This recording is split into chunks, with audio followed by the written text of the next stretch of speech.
Bueno, pues buenas tardes a todos y gracias por venir. Y estamos hoy aquí como en la tercera de las charlas de este curso. Quedan todavía otros dos por delante. Y tenemos con nosotros a Miguel Ángel Hernández, de Ecologistas en Acción. Él es uno de los, digamos, más activos, de los miembros más activos. Ha sido el coordinador hasta el año pasado, ¿verdad? Yo soy portavoz de Ecologistas en Acción en Castilla-La Mancha. Y además de eso, una persona que tiene una capacidad de asimilación fantástica de los datos y de las cuestiones ambientales, porque a la vez que se habla con él es como un libro abierto, la verdad. Esto lo digo yo de mi propia, digamos, de mi propia iniciativa, porque es así, ¿no? Y bueno, pues dentro de lo que son las cuestiones ambientales relacionadas con el río Tajo, pues nos pareció interesante abordar la cuestión de la utilización de las aves como un organismo, pues indicador de las condiciones del río Tajo, y nadie mejor que Miguel Ángel, o bueno, cualquiera de sus colaboradores, ¿verdad?, que son varios en el grupo, para contarnos cómo a lo largo de los años ha ido evolucionando sobre todo los parámetros demográficos de las especies de aves ribereñas. Hay una serie de especies que son características de los ambientes acuáticos y bueno, pues ellos han muestreado recurrentemente a lo largo de los años pues estas poblaciones y hoy nos van a contar pues los datos que tienen, ¿no? Las aves son un grupo particularmente interesante porque, como todos sabemos, son un grupo ubicuista, prácticamente hay aves por todas partes. Donde vayamos son relativamente fáciles de identificar mediante guías, prismáticos y tal, son llamativas. Entonces son un grupo pues muy idóneo para estudios ambientales y además bastante indicativos de las condiciones del hábitat en las que están.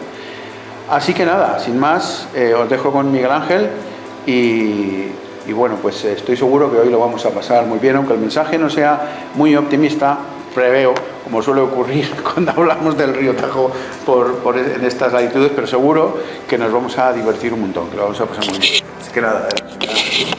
Pues nada, muchas gracias, José Luis. Lo primero, buenas tardes a todos vosotros y a todas vosotras. Y como no puede ser menos, lo primero es agradecer a la Fundación Toledo por acogernos en esta charla y a la Universidad y al Grupo de Investigación del Tajo por todo este gran ciclo de conferencias que está promoviendo en torno al río y que creo que todos estaremos de acuerdo que nos está permitiendo no solo conocerlo más y mejor, sino entenderlo más y mejor y, lo que es más importante, divulgarlo y hacer llegar a quien hay que hacer llegar estas cosas, pues la situación de nuestro río y las necesidades que tiene, ¿no? Bueno, como ha dicho José Luis en su amable presentación, en la cual agradezco también, como no puede ser de otra manera, en la charla que nos habéis invitado a presentar hoy, tiene que ver con uno de los indicadores que tenemos en nuestro río, que es la fauna acuática y en concreto la avifauna acuática, ¿no? Creo que en distintas charlas que ya ha habido pues se han tratado distintos aspectos sobre distintos grupos faunísticos y florísticos, sobre la calidad de las aguas, etcétera. Y bueno, pues aquí lo que hemos querido aportar es más un enfoque, digamos, global, porque al fin y al cabo las aves, aunque no están del todo en la parte alta de la pirámide trófica, sí están en los niveles, en algunos casos superiores de esa pirámide y forman un elemento muy simbólico de los ecosistemas. Y nos pueden ofrecer algunas ideas interesantes, o así lo creemos nosotros, sobre la situación del río y de los espacios que hay alrededor suyo, ¿no? Quiero decir que nosotros no somos científicos, que quede claro. Aunque algunos tenemos el título de biólogo, llega un momento que ejerce casi uno menos de biólogo que de ambientólogo o de ecologista en acción. Y a veces, pues, si esta charla me va a servir un poco para quitarme telarañas, pues la forma de hablar de los técnicos y de los científicos, pues se nos queda un poco de lado, ¿no? Además se da una circunstancia especial. Buena parte de lo que aquí vamos a trabajar se basa en una información que se ha acumulado durante mucho tiempo y por muchas fuentes. Eso sí, lo hemos hecho todos de la misma manera, igual de bien o igual de mal, que es igualmente válido a efectos de comparación, ¿no? En general yo creo que se ha hecho muy bien, ¿no?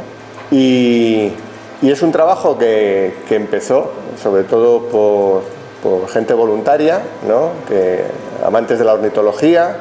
Entonces ni siquiera existía Ecologistas en Acción, para que os hagáis una idea. Luego veréis las fechas, yo no las digo para no hacerme más mayor de lo que ya soy. Y que durante mucho tiempo ha venido haciendo un estudio a través de censos de las comunidades de aves acuáticas, sobre todo de un lugar emblemático que es en el que vamos a fijar más la atención, que es el embalse de Castrejón. Bueno, con el paso del tiempo esa labor voluntarista fue pasando ya a técnicos y a profesionales, y hoy en día, por ejemplo, pues es llevada a cabo por el Cuerpo de Agentes Medioambientales de la Junta de Castilla-La Mancha, sin menoscabo de que algún biólogo o algún ecologista echemos de vez en cuando alguna mano en esos censos, pero son ellos fundamentalmente los que han recabado esa información, ¿no? Y en ese sentido, pues hay que tener en cuenta pues que aquí hay una labor de lo que hoy se llama, y creo que muy acertadamente, ciencia ciudadana, ¿no? Aquello que a través del conocimiento, de la actividad y del voluntarismo de muchas personas, pues va acumulando una información, ¿no? Le hemos intentado dar forma, la mejor forma posible dentro de nuestros escasos medios, que en este caso más que medios es tiempo. Para todo hay que disponer de tiempo, y muchas veces pues uno no tiene suficiente, ¿no? Pero bueno, al final entre 5 personas que desde el primer censo hasta hoy hemos seguido el tema, hemos elaborado este documento, y yo soy simplemente, digamos, el portavoz de ese equipo de trabajo que más de uno de los que estáis por aquí que nos conocemos sabéis quiénes son, y no voy a repetir, ¿no? Bien, pues como en este cuadro inicial comentamos, nosotros lo que hemos querido es enlazar un poco cuál es la situación del Tajo, que no descubrimos nada si hablamos de la mala situación de la calidad de sus aguas, sobre un bioindicador conocido y evaluado en el tiempo como es el de las aves acuáticas, ¿no? Eso nos puede dar una idea de cuál está siendo el efecto de esa mala calidad sobre nuestros ecosistemas y sobre estas especies. Y para ello nos hemos fijado en un punto estratégico de nuestro entorno, que es el embalse de Castrejón. ¿Por qué el embalse de Castrejón? He ido para atrás, ¿no? Obviamente. Así. Bueno, pues porque está en un punto estratégico de la cuenca.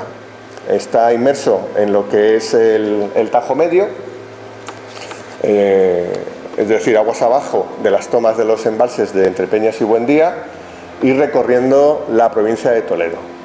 Pero además Castrejón es estratégico en ese aspecto porque el río Tajo, antes de llegar a este embalse, ya ha colectado las aguas del río Jarama, que están representadas por esta flecha que marco con el cursor, y también las del río Guadarrama. Precisamente el río Guadarrama desemboca en el Tajo muy poquito antes de llegar a la recula del embalse de Castrejón. Y este embalse, que es el de Castrejón, va a recoger todas esas aguas y por lo tanto, iba a decir todo lo bueno, poco, y sobre todo todo lo malo de lo que arrastra el río. Bueno, este es un embalse relativamente antiguo, mediados de la centuria pasada. No es un embalse de gran tamaño, tiene una presa de 26 metros de altura y una capacidad de 44 hectómetros cúbicos. Es más grande por extensión que por profundidad, como ahora comentaré, porque ese es uno de los elementos críticos a considerar. Y tiene una extensión de 750 hectáreas. Para el que no lo conozca y lo quiera ubicar más, pilla a caballo de 4 términos municipales: el de la Puebla de Montalbán, Brujón, Albarreal de Tajo y Polán. En origen, el embalse está diseñado con 2 usos primordiales, principalmente uno. El que dio el principal origen al embalse fue el aprovechamiento hidroeléctrico. Os preguntaréis seguramente, si tiene una presa tan bajita, ¿cómo es ese aprovechamiento? Pues Es una de las singularidades que tiene el embalse y por eso es tan interesante para las aves acuáticas. Lo veremos en la siguiente filmina, ¿no?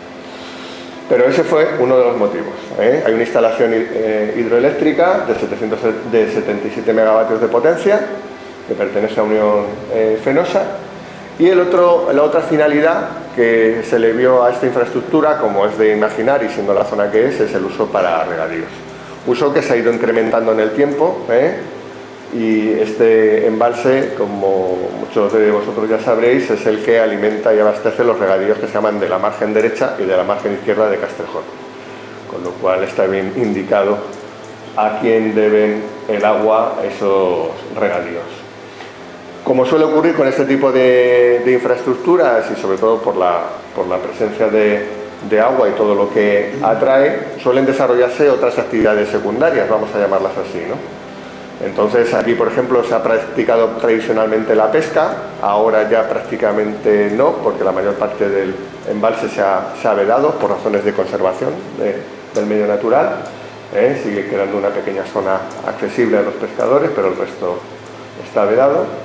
Es un sitio también que en un momento dado fue utilizado para cazar y para cazar aves acuáticas, ahora ya no, porque es refugio de fauna, además ya desde los años 90. Solo excepcionalmente, por motivos de control de población de jabalís y alguna situación excepcional, pues se da algún permiso excepcional, pero no es coto de caza, para entenderlo. Y lo que sí ha ido desarrollando más cercanamente a nuestra época actual son las funciones de conservación y también de turismo y actividades recreativas ligadas a la naturaleza, ¿no? Lo que se llama ecoturismo, aspecto que ha ido alcanzando cada vez un papel más primordial, ¿no? De hecho, muchos de vosotros habréis oído hablar de Castrejón como un espacio protegido, y así es, y resulta curioso, ¿no? Porque es una infraestructura realmente artificial, es un embalse, curiosamente un embalse que solemos combatir bastante los colectivos ecologistas, pero no vamos a negar que en este caso concreto, y por las especiales características que tiene, pues ha dado lugar a un humedal de gran relevancia, ¿no? Así, por esa riqueza natural, pues podéis ver que ya a partir del año 96 se van acumulando figuras de protección en torno a este espacio, ¿no? La primera que se declaró fue el refugio de fauna para impedir la caza en la zona y dejar la tranquilidad necesaria a las especies que en él habitan para mantenerse allí. Posteriormente, al año siguiente, en el 97, se incorporó como propuesta a engrosar la lista de espacios de la Red Natura 2000 en Castilla-La Mancha, propuesta que dio lugar a que en el 2005 se declarara como zona de especial protección para las aves, y hace muy poquito, en mayo de 2015, que se declarara como zona de especial conservación, es decir, el desarrollo oficial ya de lo que la figura de lugar de interés comunitario, ¿no? Y entre medias, bueno, pues ha aparecido también una figura de protección que, aunque no está directamente ligada a lo que es el embalse, sí lo está a su entorno paisajístico y que es notoriamente reconocida no solo en nuestra provincia, sino a nivel regional y nacional, que es la declaración del Monumento Natural de las Barrancas, que protege todos esos farallones que orlan ese meandro, lo que era el antiguo meandro del río Tajo, ¿no? Es decir, estamos ante un lugar de gran importancia, ¿no? Uno de los datos que conllevaron a esta declaración de importancia vienen derivados de la presencia de aves acuáticas, que luego nos centraremos en él, ¿no? Y en este aspecto, pues recordar que ya en el año 87, creo que fue, luego en la bibliografía lo podemos mirar, ya hubo una publicación que ponía en evidencia los valores ornitológicos del embalse y que daban cuenta de que este embalse llegaba a cumplir criterios de importancia internacional para determinadas especies de los que están fijados para los humedales que engrosan el convenio de Ramsar, ¿no? No se ha llegado a declarar zona de importancia internacional para las aves acuáticas, pero algunos, por la presencia, sobre todo en aquellos tiempos, ahora ya no tanto, de determinadas especies, el volumen de sus poblaciones pues llegó a cumplir criterios de importancia internacional. Es decir, no estábamos hablando de un espacio cualquiera, sino de un espacio muy singular. De ahí que que en su momento unos jóvenes imberbes y todavía prototipos de biólogos, como era yo en esa época, pues empezáramos a salir al campo por ahí, ¿no? Y a conocer el mundo de las aves en esa zona. De hecho, creo que no cuento ninguna cosa que no sepáis, por lo menos los más veteranos que estéis por aquí, y es que se puede decir que esta zona, con la Puebla de Montalbán y todo eso, pues realmente fue la semilla que dio lugar a que ahora es que acabemos siendo ecologistas en acción. Aquellos ornitólogos que salíamos unos desde Madrid, otros desde Toledo, otros desde la Puebla, y que un día coincidimos casualmente en el embalse o en el castillo de Montalbán en un momento dado, pues nos hicimos amigos, y de esa amistad han ido desarrollándose grupos ecologistas que a último es en el que estamos ahora, que es Ecologistas en Acción de Toledo. Pero bueno, dejo de contar las historietas del abuelo Cebolleta, aunque alguna contaré, ya que me habéis puesto melancólico al tenerme que remontar a mis épocas de juventud, para centrarme en el tema. Y hay una de las cuestiones que quería resaltar en cuanto al embalse de Castrejón, y es la singularidad que le hace ser una zona húmeda relevante. Los embalses tienen un problema para ser zonas húmedas, y es que lo normal, y ahí tenéis Entre Peñas y Buendía, con todo lo grandes que son y todo el agua que podrían almacenar, pues tienen un pequeño problema, y es que están constantemente subiendo y bajando de nivel. Eso hace que la vegetación no pueda asentarse y que sobre ella no pueda asentarse una comunidad estable de otras especies, por ejemplo las aves, ¿no? Eso no ocurre en Castrejón. Castrejón, con lo pequeñito que es, con esas 750 hectáreas, tiene una ventaja sobre la mayor parte de los embalses que conocemos, ¿no? Y es que realmente es un embalse muy estable. Y eso es así porque el aprovechamiento hidroeléctrico y los aprovechamientos que se sacan para regadío en realidad no salen del embalse. Salen de un canal, que es el canal de Castrejón, que espero que lo veáis más o menos bien, si no lo voy marcando aquí con el cursor, que termina en el Carpio de Tajo, en la central hidroeléctrica, que es donde se aprovecha el salto de agua. Entonces, la función que tiene realmente este embalse es una función meramente de regulación, de tener siempre agua para que pueda cederla al canal. Aquí en esta vista aérea pues se ve el embalse. Esto sería la presa, con el muro de la presa, el río con su meandro, pero aquí donde indica la fecha está la toma del canal. Entonces, para que siempre haya agua rebosando que entre al canal, el embalse se tiene que mantener a un mismo nivel, con lo cual Castrejón, salvo cuando están haciendo alguna labor de limpieza, algún dragado o demás, siempre lo vamos a ver con una lámina de agua más o menos estable, con muy poquitas variaciones. Esa estabilidad es lo que le convierte, pues, de los humedales artificiales seguramente en uno de los humedales más naturales que podamos ver, ¿no? Y además, como su función no es tanto acumular agua, que en parte sí, lógicamente, como distribuirla uniformemente a través del canal, pues tampoco tiene gran profundidad.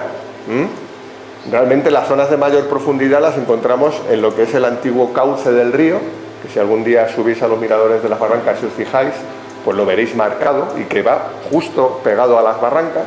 Y sin embargo el resto es lo que era una llanura aluvial del propio río, que ahora se ha inundado, Y como veis con estos personajes que van vadeando por ahí el embalse, son anilladores, por cierto, de garzas, compañeros de la asociación y de los grupos ornitológicos. Pues es un embalse que en muchas zonas no tiene una profundidad grande, con lo cual, pues esas condiciones estables hacen de él un ecosistema bastante que se ha naturalizado bastante, un medio artificial que se ha naturalizado bastante, ¿no? Hasta asemejar pues casi un humedal natural, ¿no? Y como decía, pues eso lo vemos reflejado en los hábitats que presenta, ¿no? Básicamente aquí encontramos 5 tipos, 3 muy directamente ligados a la presencia de lámina de agua y de niveles en el freático, otros 2 del entorno. Los voy a citar todos porque ya que estamos, hacemos un poquito de publicidad de Castrejón y su entorno, y así si alguien no lo ha conocido o no ha profundizado en su conocimiento, pues tiene la oportunidad de hacerlo hoy. Porque otro de los elementos estratégicos que que ofrece Castrejón, más allá del que estamos viendo hoy, es que también es punto de encuentro de distintos ecosistemas, ¿no? El humedal, que es el que estamos viendo hoy, pero también es punto de encuentro del bosque mediterráneo y punto de encuentro de los hábitats esteparios, ¿no? En un radio, pongamos, de 10 kilómetros en torno a Castrejón, encontramos toda la diversidad de hábitats que podemos ver en la provincia de Toledo, ¿no? Con todas sus especies. Yo creo que no falta ninguna, lo que le hace un sitio, como decía antes, aunque me repita, estratégico, ¿no? Desde el punto de vista no solo hídrico, sino también natural, ¿no? Bueno, en esos 5 hábitats o 5 tipos de vegetación que encontramos, pues están los característicos de las zonas acuáticas. En primer lugar, un bosque de ribera con especies arbóreas, en principio casi todas autóctonas, aunque han aparecido, sobre todo en los arroyos aledaños, algunas especies exóticas invasoras, pero bueno, en las zonas que están mejor conservadas, pues tenemos nuestros álamos blancos, tenemos nuestros olmos, nuestros sauces, una creciente presencia de taray, arbolito al que le deberíamos dedicar, y hago aquí un paréntesis, una cierta atención, porque echando cuentas de cuántos tarays había cuando veníamos a esta zona en tiempos y cuántos hay ahora os puedo decir que hay muchísimos más. Y seguramente al taray le esté pasando un poco lo que a la comunidad de aves acuáticas se está viendo muy influida por la calidad y en este caso seguramente por el incremento de la salinidad de las aguas, ¿no? Luego tenemos una franja de vegetación palustre, que es la que está más cercana al río y, por decirlo de alguna manera, perdón, al agua, por decirlo de alguna manera, que ya tiene los pies en el agua, por lo menos durante una buena parte del año, y que tiene, pues, como especies características el carrizo y la enea, ¿no? Que ese es el nivel más llamativo del embalse ahora mismo, ¿no? Porque el otro nivel ligado al agua es el de la vegetación acuática, es decir, la que vive plenamente sobre y dentro del agua, y en este caso pues sí que, y luego lo comentaremos con más detalle, pues observamos que ha habido una transformación del hábitat, ¿no? En tiempos el embalse de Castrejón tenía una abundante presencia de macrófitos acuáticos y de algas, con escasos episodios de eutrofización y de problemas de contaminación. Ahora ese no es el escenario ha cambiado hasta el punto que prácticamente no queda ninguna pradera de macrófitos de las que hubo en tiempo, tampoco hay que exagerar, no estamos hablando ni de las tablas de Daimiel ni de espacios naturales en buen estado de conservación, no es el caso de Miel, pero bueno, cuando estaba bien, pero sí que asimilaba, debido principalmente al al mejor estado de las aguas, esa vegetación, ¿no? Y las aves bien que lo notaban, ¿no? Ahora pues la imagen es bien diferente. Realmente lo que ves en el embalse cuando andas por él, como hemos comentado antes, tenemos ocasión de entrar periódicamente, sobre todo para labores de anillamiento o de limpieza de vez en cuando para intentar eliminar residuos que llegan al embalse, y ahora mismo lo que hay es una capa de lodo. O sea, realmente no encuentras esa vegetación que en un ecosistema acuático mínimamente bien conservado encontrarías, ¿no?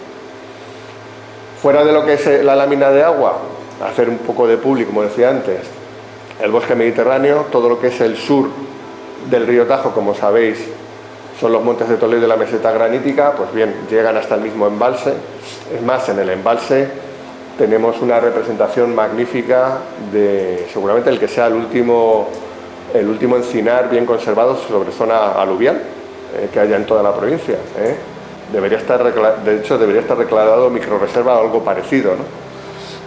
Tiene unos ejemplares magníficos de cedra, tan grandes como las encinas, o sea que os podéis imaginar el buen estado de conservación en el que está. Y lo que quería comentar es que hasta ahí mismo, hasta dentro del embalse, dentro de lo que es los límites de la zona que se estudia para el embalse, pues llega ese bosque mediterráneo, ¿no? Al otro lado, de la cara norte del río, pues lo que tenemos es el hábitat agrícola, ¿no? Ligado a la actividad humana, con zonas esteparias, zonas intervenidas para secano, para regadío, pero bueno, que también tiene sus valores naturales, sobre todo en las zonas de secano, ¿no? Centrémonos un poco en lo que es la fauna del embalse y vayamos acercando el foco a las aves acuáticas. Bueno, como os podéis imaginar, con esta diversidad y a pesar de que sea un territorio que ciertamente está intervenido, hay mucha presencia humana, hay graveras, hay regadíos, hay mil cosas, ¿no? Eso no obsta para que la fauna todavía prolifere en muchos ámbitos, ¿no? Y aunque en algunos casos les cueste y algunas especies incluso hayan desaparecido, pues sigue albergando una grandísima biodiversidad, ¿no? En los años que llevamos ahí trabajando se han catalogado del orden de 200 vertebrados. Por lo tanto, estamos hablando de un nivel muy abundante de presencia de especies, ¿no? Y dentro de ellos, pues lógicamente, el que es más numeroso, más abundante y más diverso es el de las aves, ¿no? Las aves no hacen otra cosa que responder a las condiciones que tienen en este medio, ¿no? Hemos visto que hay fundamentalmente tres tipos de hábitat, el arbolado del bosque de ribera, el palustre de los carrizos y de las eneas y el puramente acuático, ¿no? Y en base a esos hábitats, pues hemos ido encontrando con el paso del tiempo una comunidad de aves en este espacio, ¿no? La comunidad de aves tiene una singularidad y es que tiene taxones que son migradores, otros que no lo son, hay movimientos estacionales, es decir, dependiendo también de la época del año vamos a encontrar unas especies u otras, ¿no? Algunas se van a mantener, aquellas que son residentes o sedentarias, pero otras van a ir cambiando, ¿no? Para controlar y conocer un poco eso, pues se han venido haciendo censos, que es la principal fuente de información de este trabajo que presentamos aquí, ¿no? Y esos censos de aves acuáticas son los que nos permiten evaluar, tanto en número como en diversidad, las poblaciones de estas especies, ¿no? Como lógicamente están directamente influenciadas por el agua, son las que vamos a utilizar como indicadores de las mismas, ¿no? El tipo de censos del que se mantiene un mejor registro a lo largo de los años es sobre todo el censo de aves invernantes. Este censo se lleva haciendo en España desde épocas históricas, ¿no? Y seguramente sea el que tiene mayor registro en España de todos los humedales que hay en la península ibérica. No hay tan buen registro, por ejemplo, de los censos de nidificantes, por dos motivos. Uno, suelen ser más difíciles de hacer y más delicados de hacer, porque evidentemente pues una cierta interacción con los nidos hay que tener, ¿no? Entonces, bueno, en España se estandarizó en tiempos del antiguo ICONA la realización de estos censos invernantes y son sobre estos sobre los que nos vamos a fijar, porque son sobre los que tenemos un registro año tras año, desde el primero que se hizo, que debió ser en el año 81, que en ese no estaba yo todavía, hasta este mismo año, ¿no? No nos ha dado tiempo a incorporar los datos de este año, pero los tenemos muy cercanos, ¿no? La ventaja de los censos de invernantes es que la sistemática es muy sencilla. Cualquier persona con un mínimo conocimiento en la identificación de estas aves puede llevarlo a cabo y, por lo tanto, aunque cambien las personas, el nivel de error que pueda haber es mínimo. Normalmente te permiten además dar datos absolutos, con márgenes de error, porque los animales se pueden esconder, puede haber un mal día, incluso si ves que el censo no te ha salido bien tienes que repetirlo, ¿no? Pero es un censo muy estandarizable que puede hacer, pues eso, desde, como os decía antes, los voluntarios que empezamos a hacerlo en la década de los 80, pues hasta los agentes medioambientales, que son los principales encargados en la actualidad, ¿no? La forma de censar es muy sencilla: puntos dominantes y barridos. En el caso de Castrejón mezclábamos un poco los dos aspectos, ¿no? Por un lado, en la margen derecha, donde están las barrancas, pues tienes la ventaja de que tienes unos puntos dominantes desde los que con telescopio puedes puedes hacer una buena prospección, sobre todo lo que es la lámina de agua libre, pero luego en la zona sur, que es donde más abunda, en esos meandros interiores del río, ahora inundados, es donde más vegetación abunda, pues lo que interesa también es recorrerlos a pie y ir haciendo entradas y salidas en los bancos de carrizos, sobre todo, para poder visualizar animales que puedan estar escondidos, ¿no? Como no estamos en época de nidificación, si espantas algún pato, pues no va a pasar nada tampoco, ¿no? Entonces esa zona pues se solía barrer. Y siempre intentando tener conexión, y si no tienes conexión, lo que haces es que al final del censado pues te reúnes con los compañeros que se han encargado de la otra orilla y confrontan los datos y verificas que no haya dobles conteos, etc. Sencillo, fácil y bonito, por cierto. Para el que no lo haya hecho y quiera aprender, le animo a que lo practique. Bien, ¿cuáles son las aves acuáticas invernantes que tenemos en Castrejón? Pues la verdad es que muchas. Como decía antes, sobre todo en los primeros años, y ahora veremos las gráficas de evolución, pues había una comunidad bastante rica, ¿no?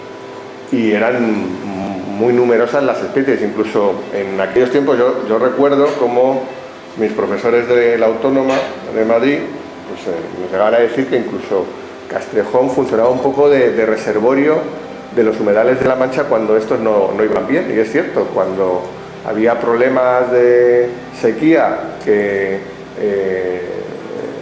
dificultaba las condiciones de habitabilidad de los humedales manchegos, sean las lagunas de Villafranca, de Alcázar o el propio Daimiel, pues se observaba cómo los embalses acogían a esas aves, ¿no? Y sobre todo Castrejón, por ser un sitio que, como decía antes, era muy estable en sus condiciones, ¿no? Entonces eso ha hecho que en el embalse, a lo largo de su historia, pues hayan visto innumerable cantidad de especies, ¿no? Dentro de lo que son las especies más propiamente acuáticas, pues están los 6 grupos que citamos, ¿no? Por un lado los somormujos y zampullines, con 2 especies, el somormujo lavanco y el zampullín común, o el zampullín chico, que se llamaba antes. Por otro lado los cormoranes, que estos en realidad son advenedizos. En los años 80 no había apenas cormoranes y empezaron a entrar posteriormente. Ahora incluso cría alguna pareja en el embalse. Luego otro grupo importante era el de las garzas, que en invierno había básicamente 6-7 especies, ¿no? El abetoro lo hemos puesto porque nos hace ilusión, pero realmente se ha oído muy poquitas veces en la zona, y lo más habitual pues son especies como el martinete, la garcilla boyera, la garceta común, la garceta grande ahora en los últimos censos, o la garceta real. No está la imperial, porque la imperial no está en invierno, está en primavera, verano, ¿no? Es nidificante, ¿no? Y luego entramos en otros grupos de especies que son las anátidas, que son seguramente las que mejor identificamos y donde mejor vamos a visualizar los cambios que ha habido en el embalse, ¿no? En este grupo se suele hacer una división por los hábitos, y luego tiene que ver mucho también con la alimentación, ¿no? Entre aquellas anátidas de superficie, es decir, aquellas que son son nadadoras, no bucean, no se introducen con el cuerpo entero debajo del agua para conseguir alimento, y aquellas que sí lo son, que son las anátidas buceadoras. Las primeras están más ampliamente representadas, no solo en Castrejón, sino en general en la península ibérica. Hay toda una serie de especies que no voy a leer porque luego hablaremos de ellas. Las buceadoras son más escasas en cuanto a diversidad. Aquí se han detectado en invierno fundamentalmente 3: el pato colorado, el porrón común y el porrón moñudo. Y por último tenemos otro grupo que hay que destacar, que es el de los rálidas.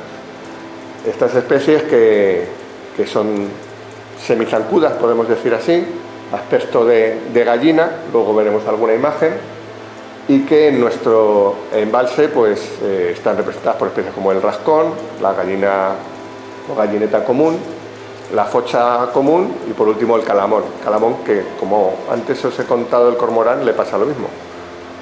Antiguamente no lo había, es una especie que ha entrado de nuevo, está de forma aparentemente natural, ¿no?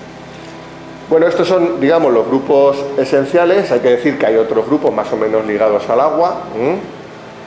Lo que pasa es que en el embalse, salvo uno y ahora recientemente otro, no tienen gran importancia y no nos van a dar mucha información de lo que hoy hablamos aquí, ¿no? Que es con la vinculación con la calidad de las aguas, ¿no?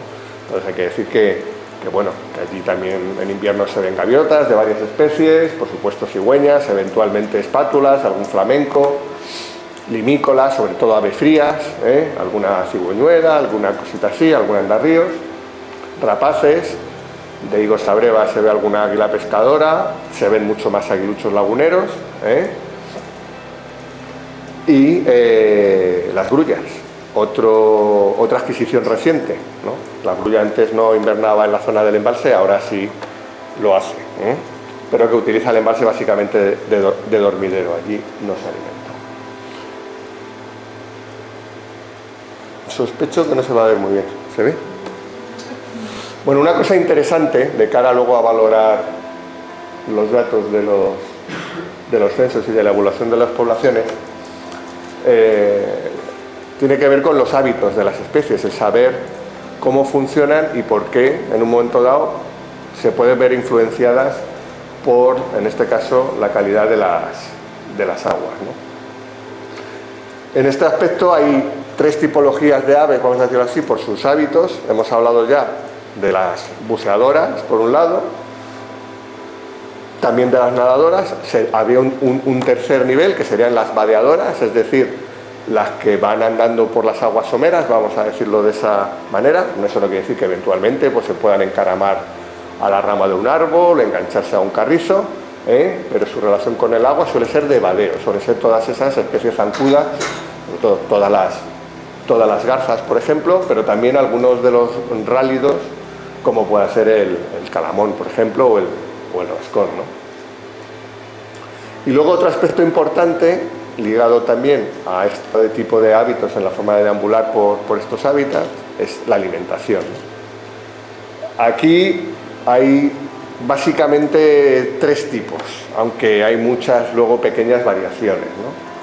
Tenemos las especies que son puramente piscívoras, que se alimentan de peces, desde luego pues todas las garzas, están especialmente adaptadas para ello, con su pico largo, sus patas zancudas, ¿no? Que les permiten esa posición dominante.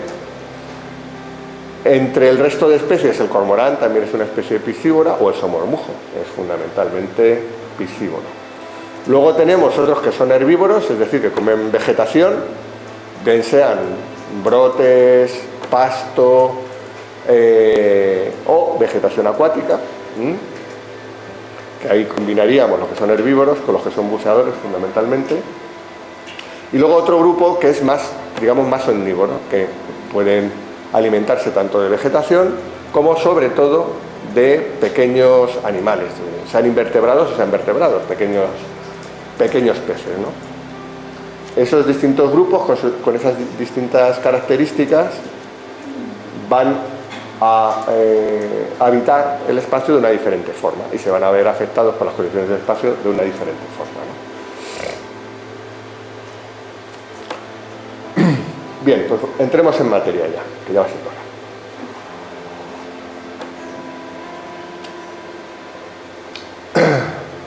Para valorar la situación de ríos desde la perspectiva de las aves acuáticas, lo que hemos hecho sobre todo ha sido analizar los datos de todos los censos que se han realizado en el embalse de Castrejón desde el primero que teníamos datos, que fue el del año 82.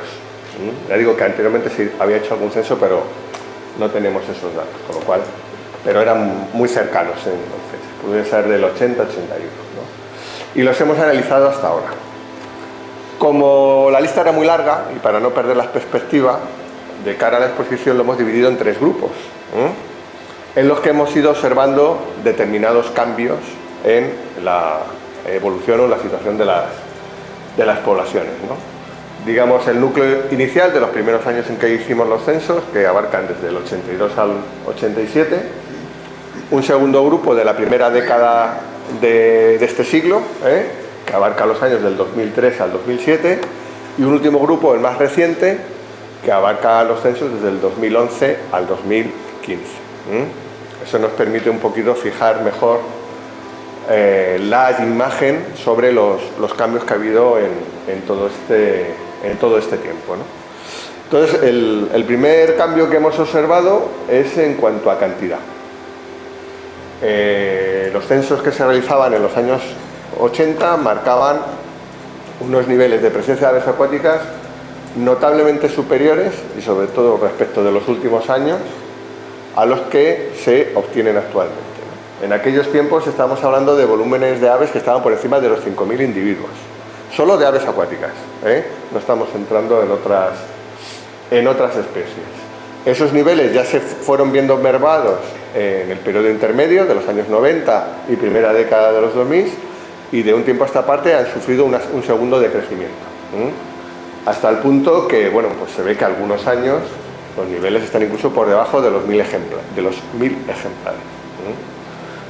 Ahí tenemos un primer elemento que nos marca una trayectoria descendente en las poblaciones de aves acuáticas en el embalse de Castejón. También esta trayectoria la hemos observado en el número de especies presentes.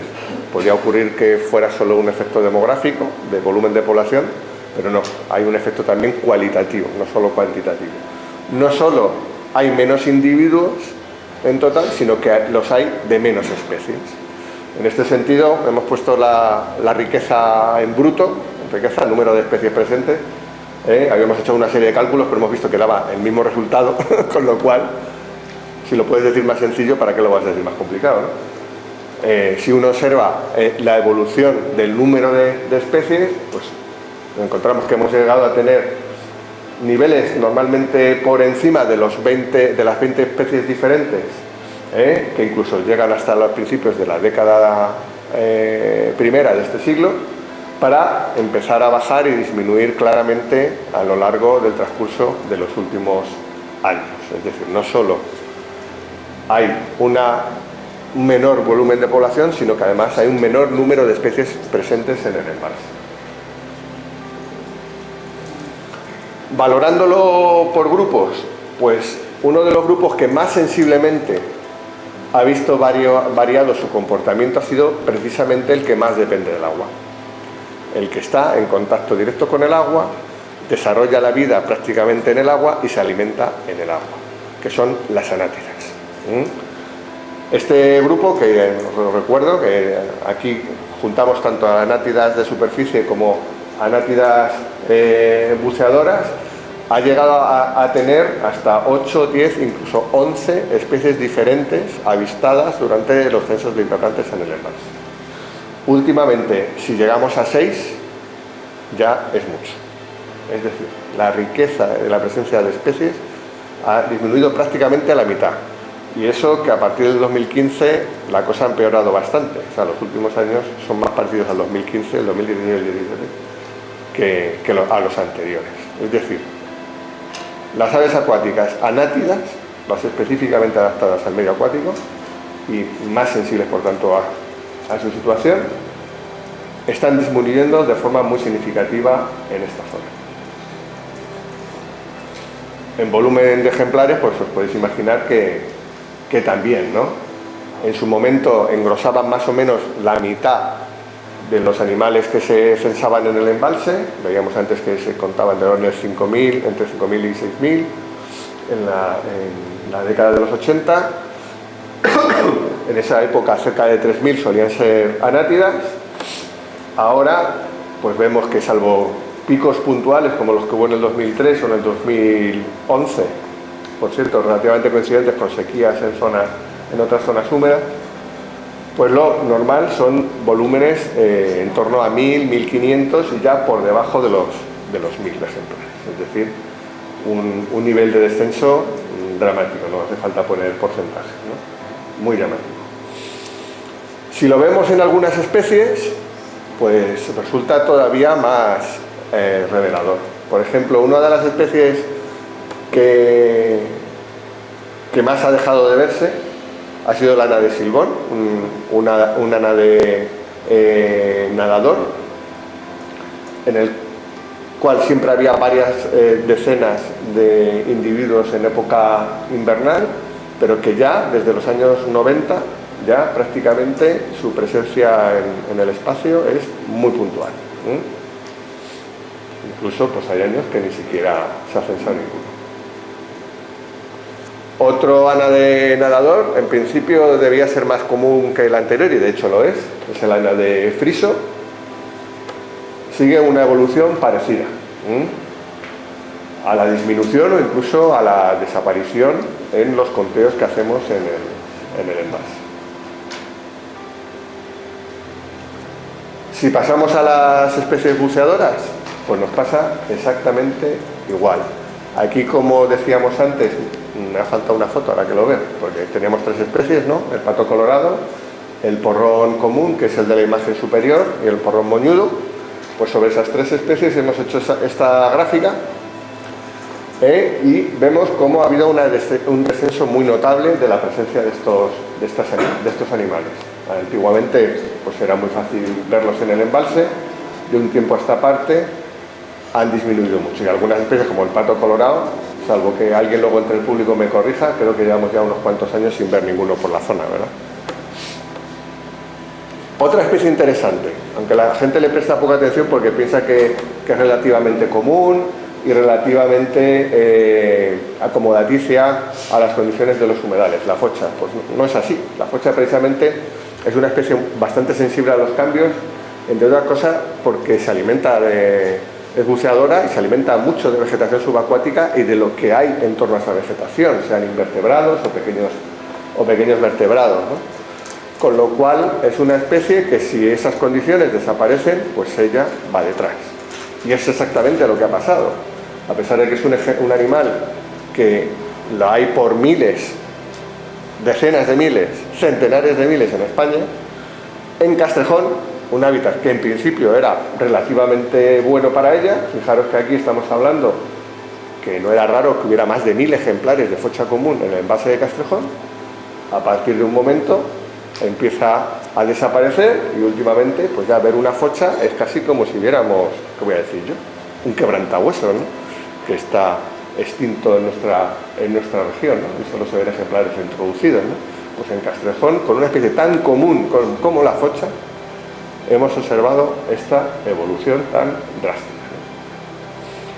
Bueno, eso tiene su reflejo en lo que es la composición general de la comunidad de aves acuáticas.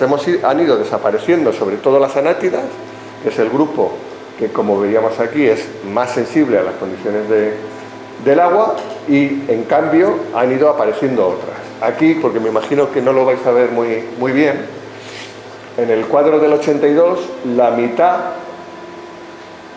del porcentaje correspondía, este azul son las anátidas de superficie y este marrón son las buceadoras, ¿no? El verde, las fochas. Entonces, si fijáis, prácticamente 2/3 de las aves acuáticas que había en el embalse eran o anátidas o fochas. Eso ha ido evolucionando, otras especies han ido cogiendo preponderancia. En este caso, que hemos incluido las gaviotas, pues en algunos años además ha habido un gran volumen de gaviotas, pero fijémonos en el último cuadro, que es el que nos indica cómo está ahora la situación, ¿no? Cómo entre anátidas de superficie, anátidas buceadoras, que es el marrón, y fochas, apenas llegamos pues a 1/5 del porcentaje de especies presentes en el embalse. La mayor parte de especies que nos encontramos ahora son de aves que nos encontramos ahora, no de especies, porque esto es el número de aves, se corresponden a gaviotas, a cormoranes, a garzas, etc. Es decir, todas las especies que sí dependen del agua, pero dependen tangencialmente, ¿no? Si os fijáis, buena parte de ellas o son especies oportunistas, como son las gaviotas, o son especies piscívoras, como los cormoranes y las garzas. el embalse, y como bien sabéis y habréis visto seguramente en alguno de los trabajos que se han presentado aquí, por desgracia es un sitio donde hay una gran abundancia de peces, pero no porque esté en buenas condiciones, sino por todo lo contrario. Y muchas de esas especies son especies exóticas invasoras que han proliferado de forma muy abundante y han atraído o han hecho incrementar esas poblaciones de garzas. Es decir, queda muy patente, muy claro, el cambio que ha ido sufriendo la comunidad de aves acuáticas del embalse de Castrejón con el paso del tiempo.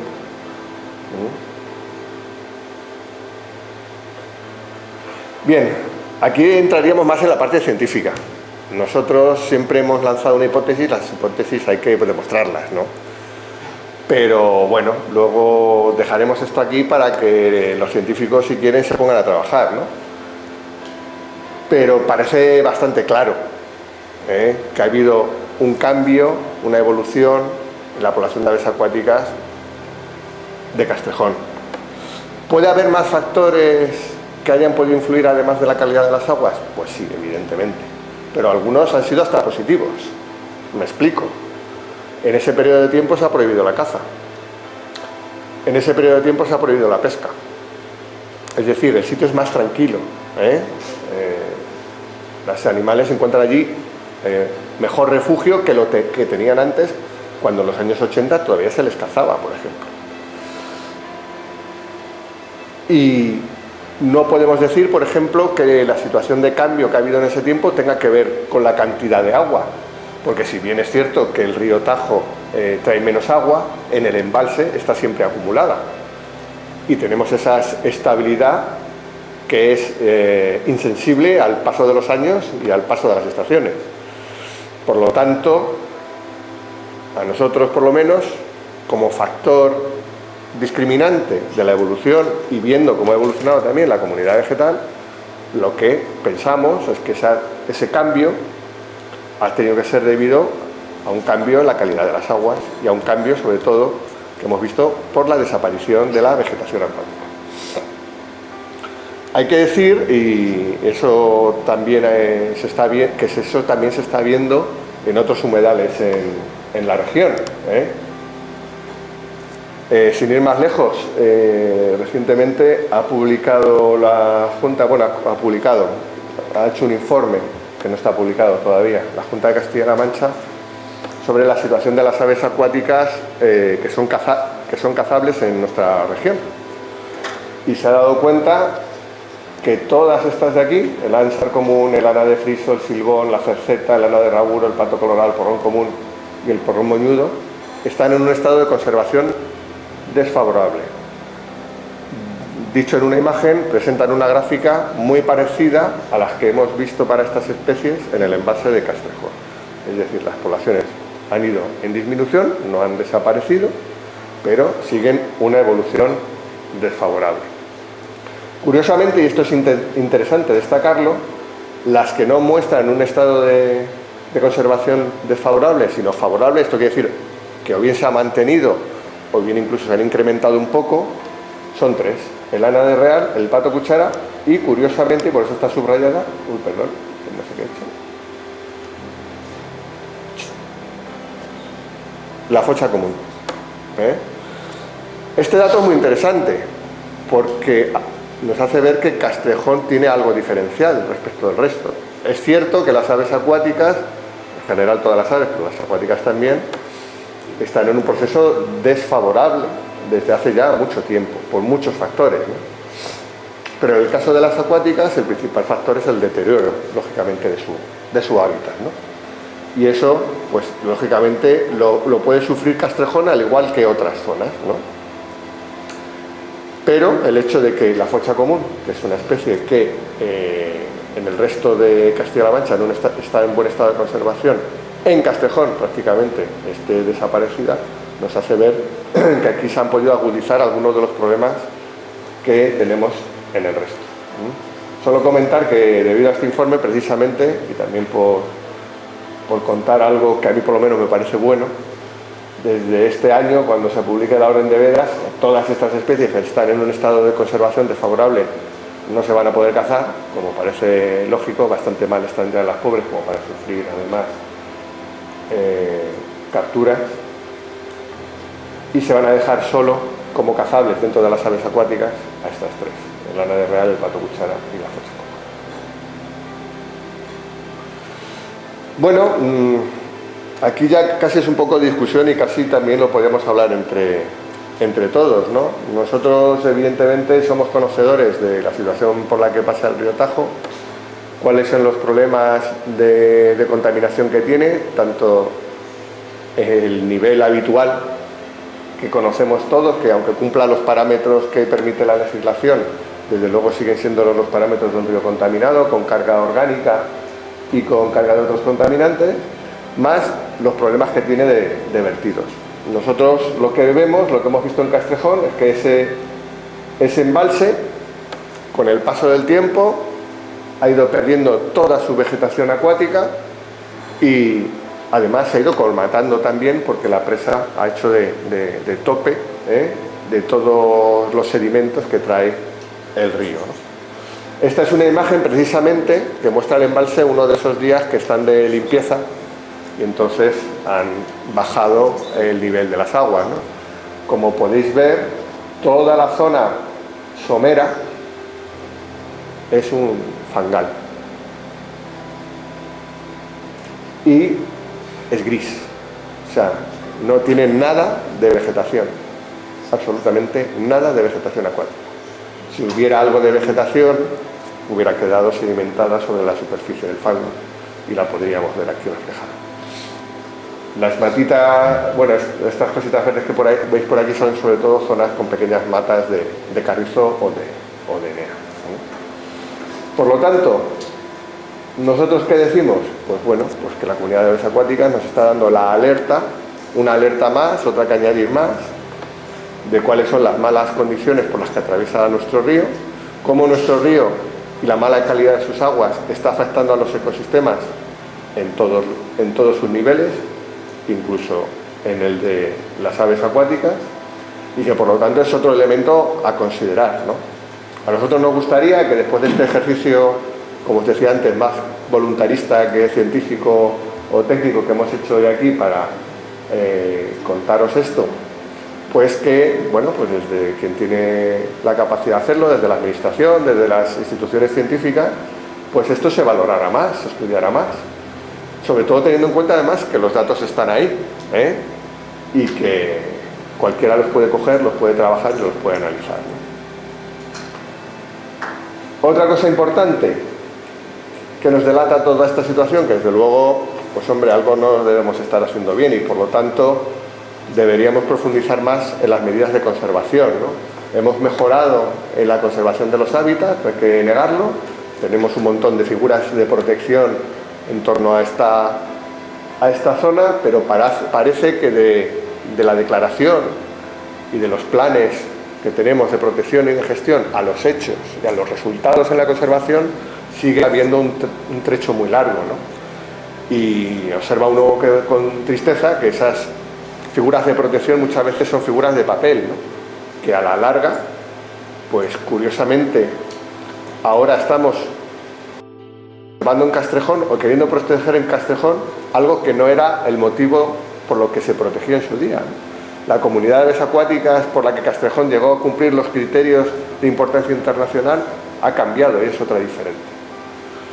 Entonces, bueno, pues tal vez deberíamos hacer mayor hincapié en las acciones y menos en las resoluciones.